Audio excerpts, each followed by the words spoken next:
Hello. You should have your essay to the point right now that you should just be kind of polishing up words and fixing some of the grammatical and punctuation errors and everything. But one of the things that I've seen with most of your first drafts is that some of your pronoun use isn't very good. And so I encourage you to read Chapter 34 in the Everyday Writer, and then also access the Purdue OWL website. The link is in the course resources, and if you type in pronouns in the box, it'll give you lots of information. But there are 4 things that I want you to look for and correct with this essay, and we'll just go through those, and I'll give you a quick little lesson on each one of them. First thing, I want you to check your uses of I and me. I think students get really confused with this. Remember that I is the subjective case, me is the objective. So you would never say, me and Bob went to the bank, because you're using me, which is the objective case of a pronoun. Because you wouldn't say me went to the bank, sounds like a 2-year-old. Instead, you'd say Bob and I went to the bank. Or you could even say I and Bob went to the bank, though it sounds kind of funny. But on the other hand, you don't want to use the subjective case with the Bob and construction if you put it in the object part of the sentence. Beth gave Bob and I our choices. Now that's not right, because you wouldn't say Beth gave I our choices. You would say Beth gave Bob and me our choices, because you would say Beth gave me our choices. So depending on where the I and me lands in the sentence, if it's the subject of the sentence, use I. If it's the objective, direct object, indirect object, object preposition, use me. Okay, the next thing I want you to check is your uses of you and your. Too many of you are using second person point of view in your writing, and that's not the best thing to do. I want you to consider every time you use you and your, are you intentionally talking to your reader? Most of the time, you're not. It's not the best way to convince someone. So you want to make sure that you are very intentional with your use of you and your. So here's an example. If I wrote, I believe that you should not be expected to turn in every assignment. That's confusing for your reader, because I believe, and then suddenly I'm talking to the reader, but that's probably not what you meant. You probably mean, I believe that I should not be expected to turn in every assignment. Or you could say, I believe that one should not be expected to turn in every assignment. Or I believe students should not be expected to turn in every assignment. Be consistent with your point of view. First person, third person are much better points of view to use in a taking a stand essay, and essays in general, than using the use of you. So be intentional about your use of you and your.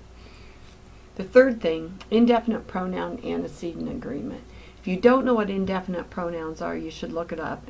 Everyday Writer has it, but basically they are words that end in one and body.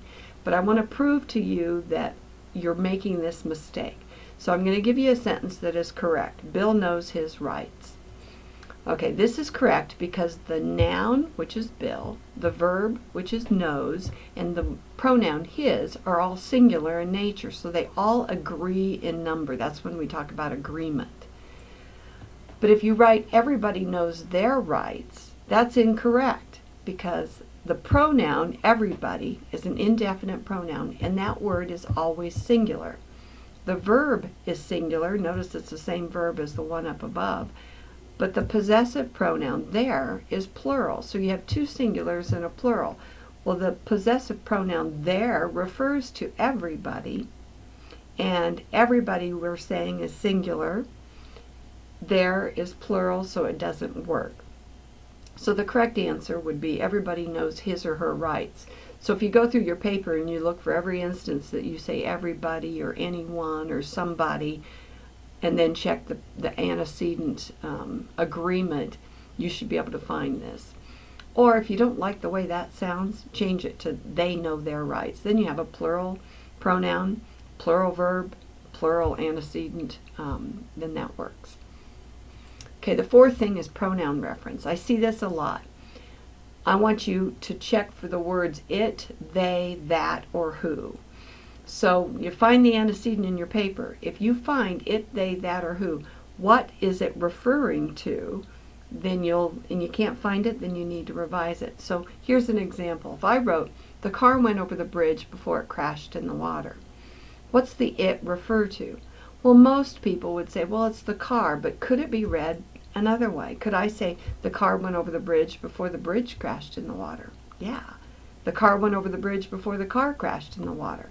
That it is ambiguous. It's vague. I don't know who or what the it refers to. So if you don't be explicit with it, your audience could read it either way. So make sure when you use it, they, that, or who, that the reference is clear. The who or what is the it and the that. Pronoun reference, and I see this a lot. People forget the word who refers to a person.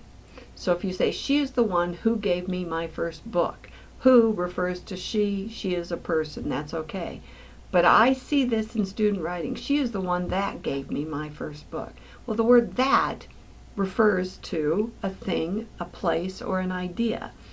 Like the South Dorm is the place that caught fire. You can't interchange who and that. I would never say the South Dorm is the place who caught fire, because I know that a dorm is not a who. So don't forget to use the word who when referring to a person. Okay? So those are your 4 things I want you to look for. So this is your assignment. I want you to identify one paragraph from your Taking a Stand essay and edit it for pronoun use. So you kind of did this in a previous assignment. You'll copy and paste that paragraph twice and correct the second one, because I want to see the corrections you make so that I know that you know how to use pronouns correctly. Now, if you are a pronoun expert and you've used all your pronouns correctly, kudos to you, but I still want you to do this assignment. So copy and paste that a paragraph and underline every pronoun demonstrating the proper pronoun use. And pronouns are not just he, she, we, us, they, them. There are indefinite pronouns, relative pronouns. Check the Everyday Writer, chapter 34, and it lists all those. So here's your assignment. Check for the subjective, objective, and possessive cases of pronouns. Check your use of you, second person point of view. Do you really mean to talk to the reader? Check your use of indefinite pronouns and possessive nouns. Remember, they must agree in number. In other words, they both must be singular or plural. So it would be everybody brought his book to class, not everybody brought their book to class. Revise sentences that have unclear antecedent references or use of it, they, who, or that will reveal most errors. Okay.